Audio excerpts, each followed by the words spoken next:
अपनी Renault driver की जो सर्विस होती है उसमें क्या क्या सामान लगता है। सबसे पहला काम अपना यही है कि जो इंजन फ्लश है उसको डाल देते हैं। अभी ये महाले का अपना ऑयल फिल्टर है, ये ऑयल फिल्टर पहले फिट होगा। कुछ इस तरीके से अपनी कार की थ्रॉटल बॉडी है, यहाँ से आप देख सकते हो थ्रॉटल बॉडी का इनलेट है। तो अगर आप देखोगे हमारा ये टायर जो है ना, वो इस साइड से काफ़ी घिस रहा है। ये कुछ कंडीशन है हमारे जो अभी का केबिन फिल्टर था उसकी, तो मस्ट नीडेड था चेंज होना। चलिए बात करते हैं हमारी गाड़ी हमें कितना माइलेज देती है। हेलो दोस्तों, स्वागत है आपका एक्सप्लोर 20 के एक और नए ब्लॉग में। हमारे ट्रैवल ब्लॉग्स में आप लोगों के काफ़ी कॉमन कमेंट्स रहते हैं कि हमारी कार का माइलेज कितना आता है, कार की परफॉर्मेंस कैसी है, कार की सर्विस और मेंटेनेंस की क्या कॉस्ट पड़ती है। तो आज के इस ब्लॉग में हम यही सारे पॉइंट्स कवर करने वाले हैं, काफ़ी डिटेल में आप लोगों को सारी इन्फॉर्मेशन देने वाले हैं। हमारी कार है Renault Triber RXZ AMT 2022 model. अक्टूबर 2022 में हमने इसको परचेज़ किया था। तो अगर मोटा मोटा देखा जाए तो 3 साल 1 महीने का टाइम इसको हो चुका है। इन पिछले 3 साल 1 महीने में अपनी कार को हमने 35,945 किलोमीटर ड्राइव किया है। ये जो लास्ट आप देख रहे हो 505 किलोमीटर, ये लोकल में इसकी रनिंग रही है, मतलब सिटी ड्राइव रही है। इसमें हमें लगभग 36 लीटर फ्यूल यूज़ हुआ है और अप्रॉक्स 14 kmpl का हमें माइलेज मिला है। हमारी कार की जो रूटीन सर्विस होती है, मतलब कि जो हर 10,000 किलोमीटर पे होती है, वो लास्ट हुई थी 25,500 किलोमीटर पर। तो ऑलरेडी इसको 10,000 किलोमीटर हो चुके हैं, मतलब कि नेक्स्ट सर्विस का टाइम आ चुका है। तो आज हम अपनी कार को लेके जाएंगे इसकी फोर्थ सर्विस कराने। जो फर्स्ट वाला एक रूटीन चेकअप होता है उसको मैं काउंट नहीं कर रहा हूँ, जिसमें हम मूवी ऑयल वगैरह चेंज कराते हैं, तो वो सर्विस होने वाली है। तो जो अपनी कार की सर्विस होती है वो हर 10,000 किलोमीटर और 1 साल में हमें करानी होती है। कार को सर्विस पे ले जाने से पहले हम लोग पहले अपनी कार के बारे में थोड़ा कुछ जान लेते हैं। जैसे कि सबसे पहली चीज़, हमारी कार के अंदर जो मोबिल ऑयल है वो यहाँ से फिल किया जाता है। नीचे की तरफ इसका ऑयल फिल्टर होता है, ऑयल फिल्टर भी चेंज होता है सर्विस में। साथ में हमारा यहाँ पर एक एयर फिल्टर रहता है। तो इस पूरे बॉक्स को ओपन किया जाता है, इसके अंदर जो एयर फिल्टर है उसको रिप्लेस किया जाता है और इस पूरे बॉक्स को अंदर से काफ़ी अच्छे से क्लीन किया जाता है। यहाँ से कार में जो आपका ब्रेक ऑयल होता है वो फिल किया जाता है। तो इसका लेवल एक बार चेक कर लेते हैं, अगर कम होगा तो इसको टॉपअप करा लेते हैं। साथ में जो हमारी कार के अंदर कूलेंट होता है वो यहाँ से टॉपअप किया जाता है। इसके साथ साथ आपकी जो कार की बैटरी होती है उसके अंदर जो वाटर लेवल है वो भी चेक किया जाता है। साथ में जो आपकी कार का ये आपका वॉशर फ्लूइड है, इसके अंदर आप शैम्पू वगैरह एक रिफिल करा सकते हो। इसके अलावा केबिन के अंदर एक फिल्टर होता है जिसको हम एसी फिल्टर बोलते हैं। तो वो एसी फिल्टर अगर अच्छी कंडीशन में तो उसकी क्लीनिंग हो जाती है, अदरवाइज वो भी रिप्लेस किया जाता है। तो ये सारी चीज़ें होती हैं जो एक स्टैंडर्ड सर्विस होती है आपकी हर 10,000 किलोमीटर पे, वो हमेशा चेक की जाती है। इसके साथ साथ कुछ और चीज़ें हैं, जैसे कि आपकी जो डिस्क पैड हैं उनको क्लीन कराना, अगर वो ख़राब हो गए तो उसको रिप्लेस कराना। पीछे के जो हमारे टायर्स होते हैं उसके अंदर ड्रम ब्रेक होते हैं, तो उन ड्रम्स को क्लीन कराना। और अगर आपका हैंड ब्रेक थोड़ा काफ़ी खींचने के बाद लगता है तो उसका थोड़ा सा एडजस्टमेंट कर दिया जाता है। साथ ही साथ अगर आपको किसी तरीके का माइलेज का इशू है या फिर पिकअप का इशू है तो दो चीज़ और की जाती हैं। पहली चीज़, ये हमारे पास थ्रॉटल बॉडी होती है, ये आजकल ऑटोमेटेड हो गई हैं सारी चीज़ें, तो एक स्प्रे आता है, उस स्प्रे के थ्रू ये थ्रॉटल बॉडी क्लीन की जाती है। और सेकंड आपका होता है, हमारी कार के अंदर ये 3 स्पार्क प्लग होते हैं, तो उन स्पार्क प्लग को ओपन करके उनकी क्लीनिंग की जाती है। अगर रिक्वायरमेंट होती है तो नए स्पार्क प्लग भी लगाए जा सकते हैं। ये तो बहुत बेसिक सी चीज़ हो गई सर्विस की, जो हर कोई करता ही है। एक इंपॉर्टेंट चीज़ जो हम लोग मिस कर देते हैं वो होता है हमारे टायर्स का अलाइनमेंट और बैलेंसिंग। जैसे कि आप लोग यहाँ पे देख पा रहे होगे, हमारी कार का जो टायर है वो एक तरफ से थोड़ा ज़्यादा घिस रहा है। तो हम क्या करेंगे, अपनी कार के जो ये टायर्स हैं इनको डायगोनली रोटेट भी करा लेंगे, इनका अलाइनमेंट कराएंगे और इनकी बैलेंसिंग कराएंगे। अभी तक की हमारी कार की जितनी भी सर्विस हुई है, मतलब कि एक जो पहला आपका जनरल चेकअप होता है और जो 3 आपकी स्टैंडर्ड सर्विस होती हैं वो हमने सारी सर्विस सेंटर से ही कराई थी। फर्स्ट टाइम है कि अभी हम अपनी कार को लेके जाएंगे बाहर। तो चलिए चलते हैं और पहले जो सर्विस में लगने वाला सामान है वो सब परचेज कर लेते हैं। अपनी रेनॉल्ट ड्राइवर की जो सर्विस होती है उसमें क्या क्या सामान लगता है और उसका क्या क्या रेट पड़ता है, वो सारी इन्फॉर्मेशन देते हैं आपको। तो मैं अभी ग्रेटर नोएडा में तुगलपुर मार्केट है, यहाँ पर आपको ऑटो पार्ट्स के जितने भी स्पेयर पार्ट्स हैं वो सारे मिल जाएंगे। तो सामान सारा यहाँ से मैंने ले लिया अभी। एक बार थोड़ा गाड़ी कहीं पे खड़ी करते हैं और आप लोगों को एक बार दिखाता हूँ कि सामान क्या क्या लिया है और कितने का पड़ा। कार की सर्विस के लिए सबसे पहले हम बात करते हैं, हमें चाहिए इंजन ऑयल। तो हमने इस बार लिया है ये मोटल कंपनी का फुल सिंथेटिक 3.5 लीटर का इंजन ऑयल 5W30।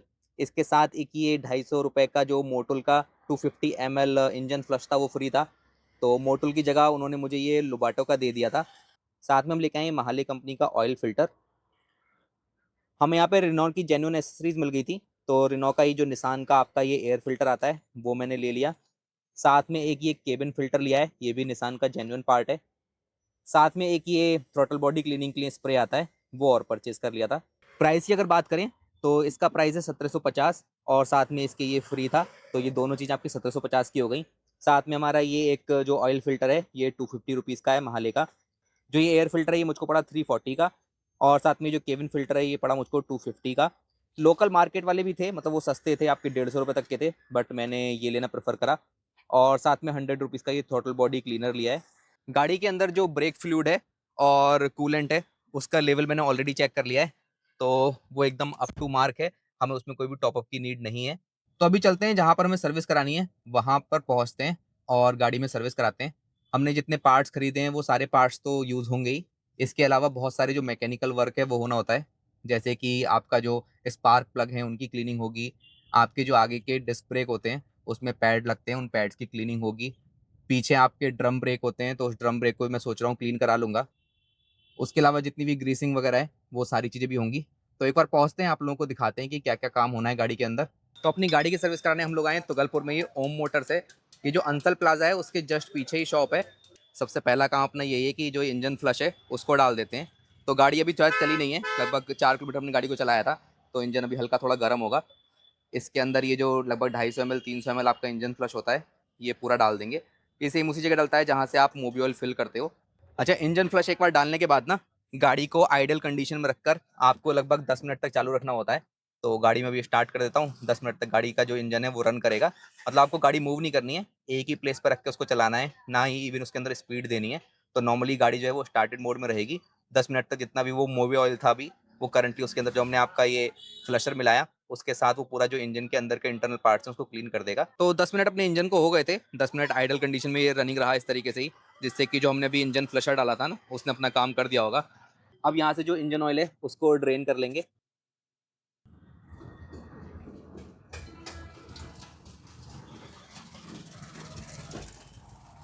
तो ऑयल जितना भी था वो सारा ड्रेन हो गया।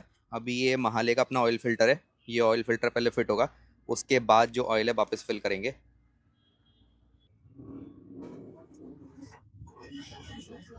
तो कुछ इस तरह का अपना ये पुराना ऑयल निकला है गाड़ी में से, क्योंकि हमने इसमें इंजन फ्लश डाल दिया था, तो इंजन फ्लश होकर इसका थोड़ा कलर है वो काफ़ी चेंज हो गया है। इस बार फर्स्ट टाइम में ये फुल्ली सिंथेटिक जो ऑयल है वो यूज़ कर रहा हूँ। मतलब लगभग 500 रुपये का डिफरेंस है रेट में, जो सेमी सिंथेटिक होता है और फुल्ली सिंथेटिक में। तो मैंने सोचा कि चलो इस बार फुल्ली सिंथेटिक को ट्राई करते हैं।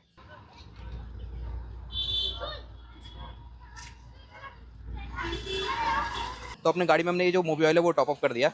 लगभग 3 लीटर 100 एमएल के आसपास हमने डाला है। लगभग 400 एमएल अभी भी ये बचा हुआ है। तो इसको हम अपने साथ रख लेंगे, क्योंकि पहली बार मैं ये फुल्ली सिंथेटिक ऑयल यूज़ कर रहा हूँ और हम गाड़ी को इस बार थोड़ा और एक्स्ट्रा किलोमीटर्स भी चलाने वाले हैं। तो अगर ज़रूरत पड़ी कभी टॉप अप करने की तो इसी ऑयल से इसको टॉप अप भी कर लेंगे। चलिए एक बार ये भी दिखाता हूँ आप लोगों को कि इसका जो आपका ब्रेक ऑयल है वो कहाँ से डलता है। तो यहाँ से इसका इंजन ऑयल डला था जो मोबिल ऑयल होता है, और ये है आपका ब्रेक ऑयल के लिए।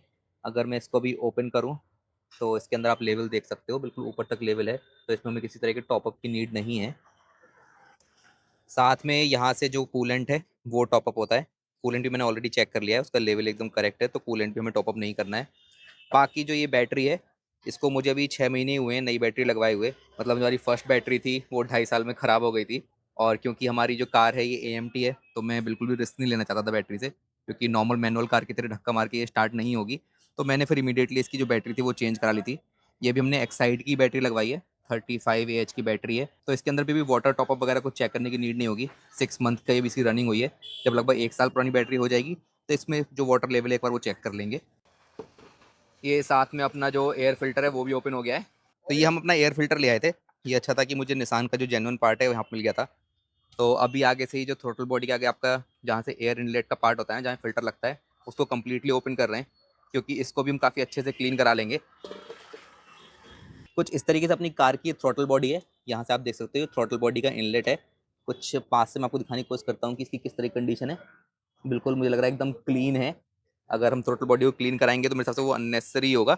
बट फिर भी ठीक है, कोई नहीं, वो मेरे हिसाब से 100 रुपीज़ का एक थ्रॉटल बॉडी क्लीनर है, तो उसके थ्रू थ्रॉटल बॉडी क्लीन करा लेते हैं। अभी जो अपनी गाड़ी के स्पार्क प्लग हैं, वो ओपन करे जा रहे हैं, क्योंकि मैं सोच रहा हूँ कि स्पार्क प्लग को भी थोड़ा क्लीन करा लेते हैं।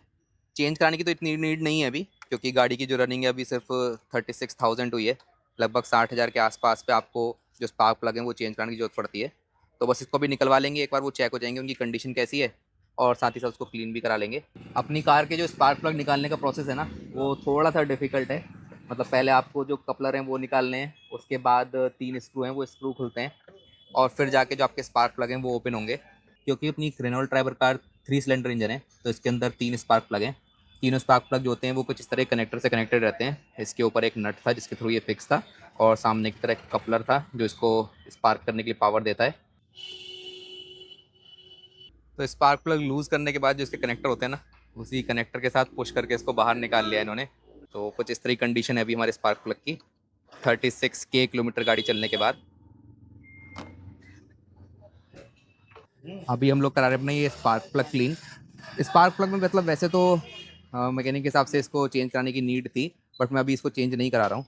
अगर रिक्वायरमेंट होगी तो एक बार इसके जो जेन्युइन पार्ट्स हैं, जेन्युइन स्पार्क प्लग हैं, वो परचेस करके लाएंगे और फिर वो चेंज करा लेंगे। अभी के लिए इसको क्लीन करा के लगा लेते हैं। तो बढ़िया से अपने जो स्पार्क प्लग थे वो तीनों स्पार्क प्लग अच्छे से क्लीन कर दिए इन्होंने। और क्लीन करने के बाद अभी स्पार्क प्लग को वापस लगा रहे हैं। बाकी कुछ इस तरीके का अपनी ट्राइबर का जो है इंजन बे है वो है।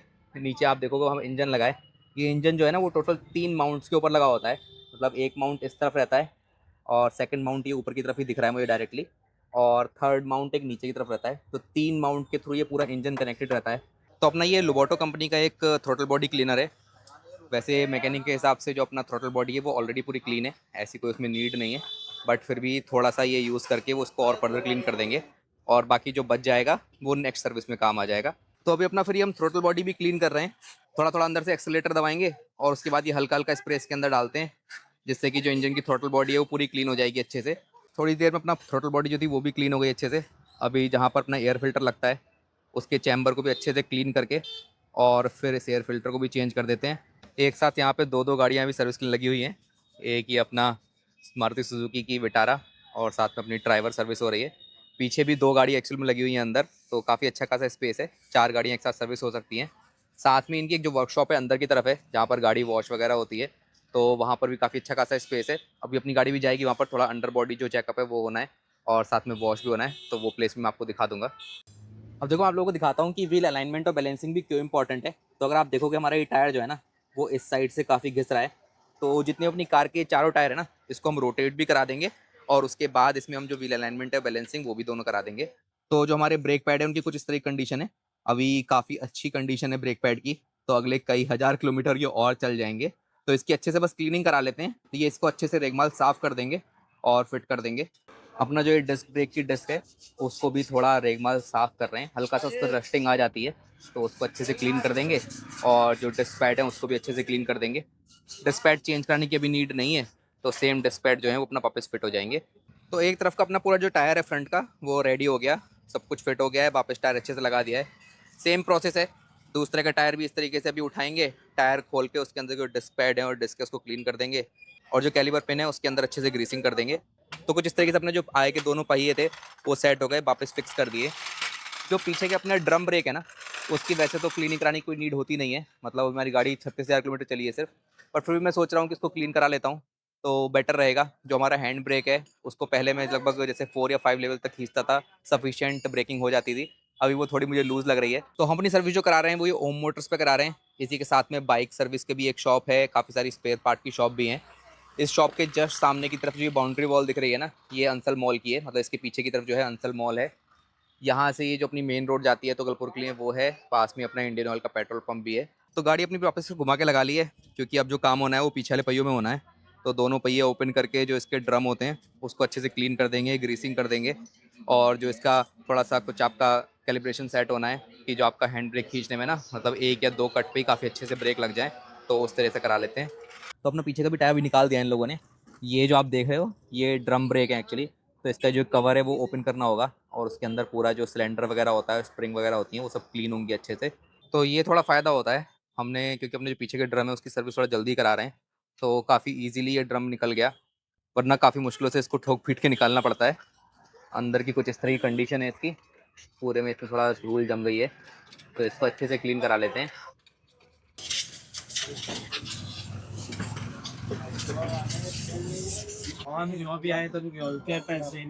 तो बाहर से जितना काम होना था गाड़ी के अंदर वो सारा हो गया। अभी जो केबिन का फ़िल्टर होता है, एसी फ़िल्टर बोलते हैं इसको, ये और चेंज करा लेते हैं। ये भी मुझे अच्छा था कि ये निसान का ही मिल गया जेन्युइन पार्ट। ये कुछ कंडीशन है हमारे जो अभी का केबिन फ़िल्टर था उसकी, तो मस्ट नीडेड था चेंज होना। तो गाड़ी का सर्विस का काम जो है ऑलमोस्ट अपना कंप्लीट हो गया। अभी जितना अपने डोर्स हैं या जितने भी लॉक वगैरह हैं उनकी अच्छे से ग्रीसिंग वगैरह करवा रहे हैं। तो जो अपने बैटरी के टर्मिनल हैं उस पर भी ग्रीसिंग करा लिए, और जो आएगा अपना ये बोनट का लॉक रहता है उसको भी अच्छे से क्लीन करके उस पर भी ग्रीसिंग कर देते हैं। बाकी छोटे मोटे थोड़े बहुत काम है, जैसे कि अपना ये जो वाटर जेट होते हैं विंड स्क्रीन के, तो उसकी एक नोज़ल में कुछ तो शायद फंसा हुआ है, तो उसको भी क्लीन करा रहे हैं। और ऐसी कुछ छोटी मोटी क्लीनिंग वगैरह होती हैं चीज़ें, जैसे कि वाइपर अगर आपका देख लेते हैं वो, कि वाइपर का अलाइनमेंट ठीक है, सही जगह पे स्क्रीन क्लियर कर रहा है नहीं कर रहा है। वैसे हमारे वाइपर अभी नए ही हैं तो उसमें हमें कोई दिक्कत नहीं है, तो वाइपर वगैरह हम चेंज नहीं करा रहे हैं, बस कि जो यहाँ पे ये वॉशर के प्लग रहते हैं वो प्लग क्लीन हो रहे हैं। तो ये मैं बता रहा था कि इन्हीं का यहाँ पर एक सर्विस सेंटर भी है, जहाँ पर आपकी गाड़ी जो है अंडर बॉडी जो है वो इंस्पेक्ट हो सकती है। तो अपनी गाड़ी अभी यहाँ लगवा लेते हैं, क्योंकि एक बार गाड़ी का जो नीचे से है ना वो पूरा जनरल चेकअप हो जाएगा। कोई अगर नट बोल्ट इसका लूज़ है तो वो टाइट हो जाएगा बढ़िया से। तो ये है जी भाई अपनी गाड़ी की कुछ अंडर बॉडी।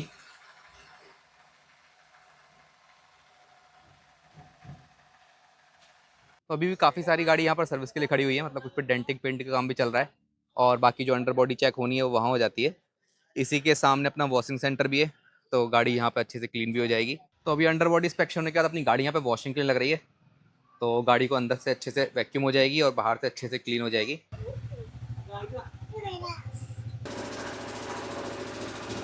तो फाइनली अपनी सर्विसिंग पूरी डन हो गई है, गाड़ी अच्छे से अंदर से वैक्यूम भी हो गई और बाहर से पूरा प्रॉपर क्लीन हो गई।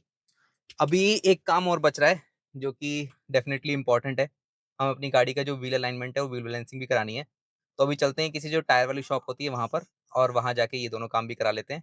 सर्विस कराने के बाद जो गाड़ी की परफॉर्मेंस है ना वो काफ़ी अच्छे से इंक्रीज़ हो जाती है। अभी मैं फ़ील कर पा रहा हूँ कि गाड़ी के जो पिकअप है वो काफ़ी अच्छा हो गया है, गाड़ी बिल्कुल भी जर्क नहीं ले रही किसी भी तरीके का, और जो ब्रेकिंग है गाड़ी की वो भी काफ़ी बेटर हो गई है। अभी हम लोग चलते हैं, यहीं तुगलपुर में 2-3 शॉप हैं जहाँ पर हमारी कार का जो व्हील अलाइनमेंट और व्हील बैलेंसिंग है वो हो सकता है। तो वहाँ जाके एक बार रेट पता करते हैं और ये दोनों जो काम है ये भी करा लेते हैं।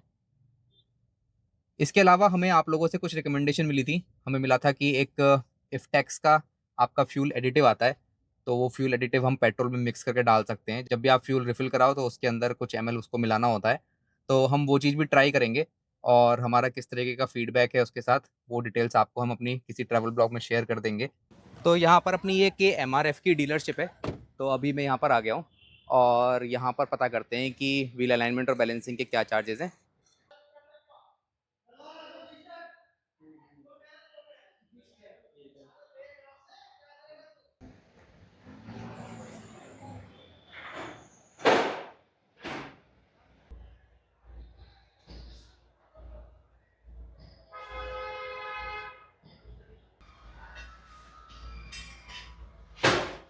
तो व्हील अलाइनमेंट के कुछ इस तरीके से यहाँ पे ये सेंसर फिट हो जाते हैं, और सामने की तरफ आप देखोगे तो ये एक डिवाइस है जो अलाइनमेंट आपको बताती है कि जो व्हील के अलाइनमेंट्स हैं वो प्रॉपर है या नहीं।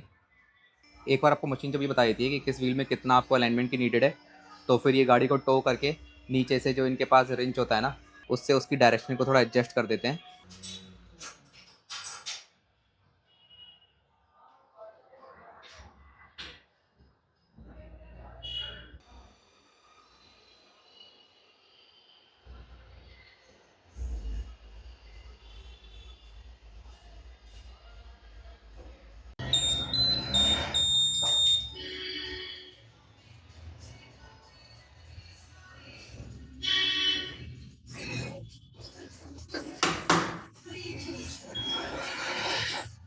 तो चलिए अपना व्हील अलाइनमेंट और बैलेंसिंग भी हो गई, तो गाड़ी अपनी अब नेक्स्ट ट्रिप के लिए एकदम रेडी है।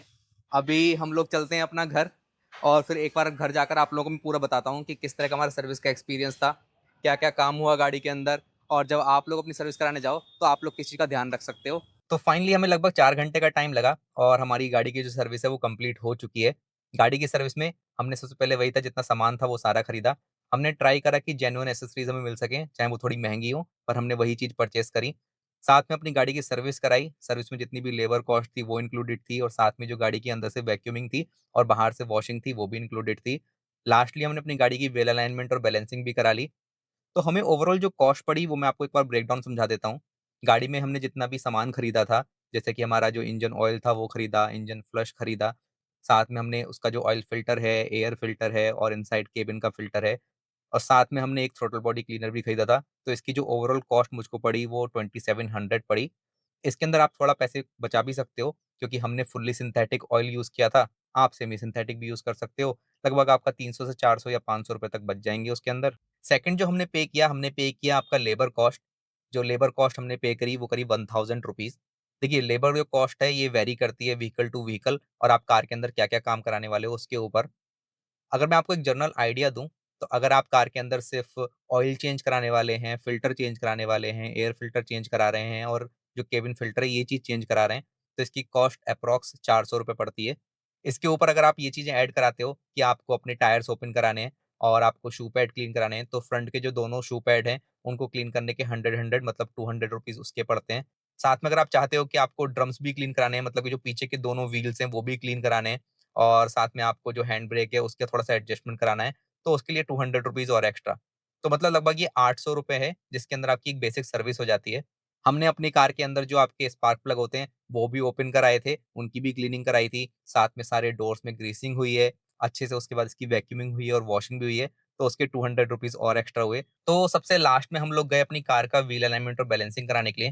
देखिए व्हील अलाइनमेंट और बैलेंसिंग कराना भी बहुत इंपॉर्टेंट है। अगर आपकी गाड़ी जो है वो रफ रोड पे चलती है, काफ़ी उसमें गड्ढे वगैरह में से गुजरती है, तो गाड़ी का जो अलाइनमेंट है वो डिफ़र कर जाता है।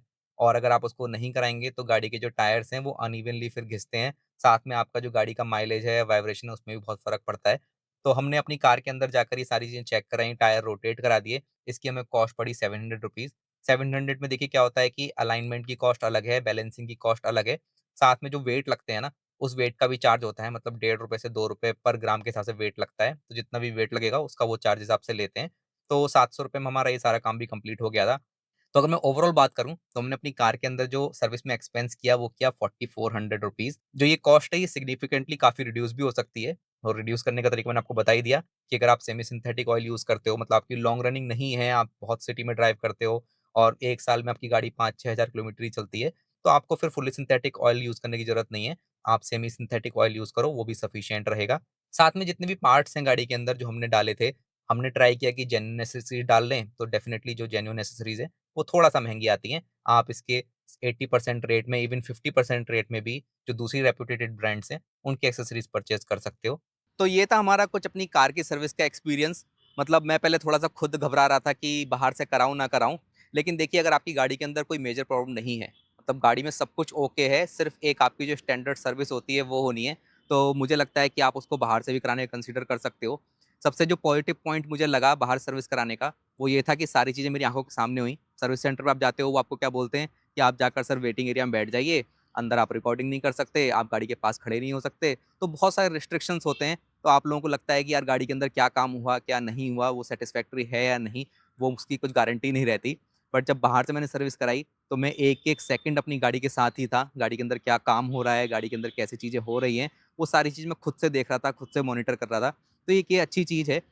साल में 1 बार हमें सर्विस करानी होती है, मतलब 10,000 किलोमीटर अप्रॉक्स 1 साल, इतने में हमें 1 बार सर्विस करानी होती है। तो इतना 4-5 घंटे का टाइम अपनी गाड़ी के लिए निकाल सकते हैं, क्योंकि जब चीज़ हमारी आँखों के सामने होती है, तो आपको एक ट्रस्ट सा रहता है कि कौन-सा इंजन ऑयल डला है, क्या चीज़ करी गई है, नहीं करी गई है। अच्छा, मैं आप लोगों को ये रिकमेंड नहीं कर रहा हूँ कि आप सर्विस हमेशा बाहर से ही कराओ, सर्विस सेंटर से मत कराओ। देखिए, गाड़ी के अंदर जब तक कोई भी मेजर इश्यू नहीं है, तो आप अपनी सर्विस जो है वो बाहर से करा सकते हो। लेकिन अगर कोई भी ऐसा है, टेक्निकल फ़ॉल्ट है या फिर आपको कोई बहुत बड़ी दिक्कत आ रही है गाड़ी के अंदर, तो मैं रिकमेंड करूँगा कि आप सर्विस सेंटर पे जाके ही इसकी सर्विस कराओ। तो चलिए, गाड़ी की सर्विस तो कंप्लीट हो गई। अभी हम क्या करते हैं, जो हमारे सर्विस रिमाइंडर होता है, इसको भी रीसेट कर लेते हैं। तो अगर हम इसको प्रेस करेंगे टॉगल बटन को, तो यहाँ पर एक सर्विस इंटरवल का ऑप्शन आता है। इस सर्विस इंटरवल पे जाकर आपको अपना टॉगल बटन जो है उसको 10 सेकंड तक प्रेस करके रखना है। अभी आपको ये 0 किलोमीटर दिखाएगा, फिर इसको आप दोबारा से प्रेस करोगे तो इसको 10,000 किलोमीटर पे सेट कर देंगे। ये आपका 10,000 पे सेट हो गया। अभी थोड़ी देर वेट करेंगे, ये आपको दिखाएगा खुद से कि 10,000 किलोमीटर और 12 मंथ। अभी क्या करना है, गाड़ी का जो आपको इग्निशन है, वो बंद कर देना है। अब क्या करते हैं, गाड़ी को स्टार्ट करते हैं और जो अब ये सर्विस रिक्वायर्ड वाला डायलॉग आता है, वो अगले 10,000 किलोमीटर तक नहीं आएगा। चलिए बात करते हैं हमारी गाड़ी हमें कितना माइलेज देती है। तो अगर मैं बात करूँ हमारी जो ट्रिप्स रहती हैं, मतलब जिसमें मोस्टली हाईवे ड्राइव रहती है और लगभग 20% या 15% की सिटी ड्राइव रहती है, उस केस में हमारी गाड़ी जो माइलेज देती है, वो लगभग 16 से 17 किलोमीटर पर लीटर का माइलेज निकल के देती है। अगर मैं सिटी ड्राइव की बात करूँ, तो सिटी ड्राइव में हमें गाड़ी जो माइलेज देती है, वो देती है लगभग 12 से 14 केएमपीएल का। और उसका रीज़न भी मैं आपको लोगों को एक्सप्लेन कर देता हूँ। अगर आप अभी भी मेरी स्क्रीन पे देखोगे ना, तो गाड़ी के जो आरपीएम है ना, पहले गियर में और दूसरे गियर में 3000 से भी ऊपर निकल जाते हैं। तो होता क्या है कि जब इतना हाई आरपीएम होते हैं गाड़ी के, उस केस में जो गाड़ी फ्यूल है वो काफ़ी ज़्यादा कंज़्यूम करती है। अब हमारी गाड़ी क्योंकि एएमटी है, तो हम इसको मैनुअली गियर स्विच नहीं करते। अगर आप लोग मैनुअल कार ड्राइव करते हो, तो आप मैनुअली गियर प्रॉपर टाइम पे चेंज करके आरपीएम लो रख सकते हो। हमने क्या ऑब्ज़र्व किया है कि अगर आपको अपनी कार से बेस्ट माइलेज निकालना है ना, तो कार के जो आरपीएम है, वो आपके 2500 के आस-पास रहने चाहिए। तो उस केस में आपको कार एक बेस्ट माइलेज देगी। अब क्योंकि हमारी कार एएमटी है और पहले और दूसरे गियर में काफ़ी हाई आरपीएम पे जाकर गियर चेंज होता है, मतलब 3000 से ऊपर जाने के बाद ही गियर चेंज होता है। और सिटी में क्या होता है कि बार-बार स्पीड ब्रेकर्स होते हैं या फिर ट्रैफिक होता है, आपको ब्रेक लगाने पड़ते हैं, तो गाड़ी मोस्टली पहले, दूसरे, तीसरे गियर में ही चलती है। उस वजह से जो माइलेज है, वो थोड़ा हमें कम मिलता है सिटी के अंदर, मतलब अप्रॉक्स 12 से 14 केएमपीएल का माइलेज ही मिलता है। बट क्योंकि जब हम हाईवे पे ड्राइव करते हैं और हाईवे पे अपनी स्पीड लिमिट जो है वो हम लगभग 60 से लेकर 80 के बीच में मेंटेन करते हैं। आरपीएम मोस्टली हमेशा उसके 2500 के आसपास ही रहते हैं। तो उस केस में हमारी गाड़ी जो है ना 20 से 21 केएमपीएल का माइलेज तक हमें निकाल के देती है। तो बस यही सारी चीज़ें थी, जो आज के ब्लॉग में हम लोग आप लोगों के साथ शेयर करना चाहते थे। तो मुझे लगता है कि आप लोगों के जो क्वेश्चंस थे, कमेंट में आप लोग पूछते हैं कंटिन्यूअसली कि गाड़ी का माइलेज क्या है, गाड़ी की परफॉर्मेंस कैसी है, मेंटेनेंस में कितना खर्चा आता है। तो वो सारी चीज़ें आप लोगों की आंसर हो गई होंगी। कमेंट्स में भी हम हमेशा ट्राई करते हैं कि आप लोगों को रिस्पॉन्स करें, बट काफ़ी सारी चीज़ें जो हैं वो छोटे-छोटे कमेंट्स में क्लियर नहीं हो पाती। इसलिए हमने एक ही डेडिकेटेड वीडियो बनाया है जिसके थ्रू आप लोगों को ये सारी इन्फॉर्मेशन मिल जाए। तो हमें उम्मीद है कि हम लोगों ने जो भी डिटेल शेयर करी, उससे आप लोगों को कुछ हेल्प मिलेगी अपनी गाड़ी को जानने में या फिर उसकी सर्विस कराने में। तो फिर चलिए इस ब्लॉग के लिए इतना ही। मिलते हैं आपसे एक और नए ब्लॉग में किसी और नई ट्रिप पर। तब तक के लिए अपना ख्याल रखिए और देखते रहिए एक्सप्लोरर बीस।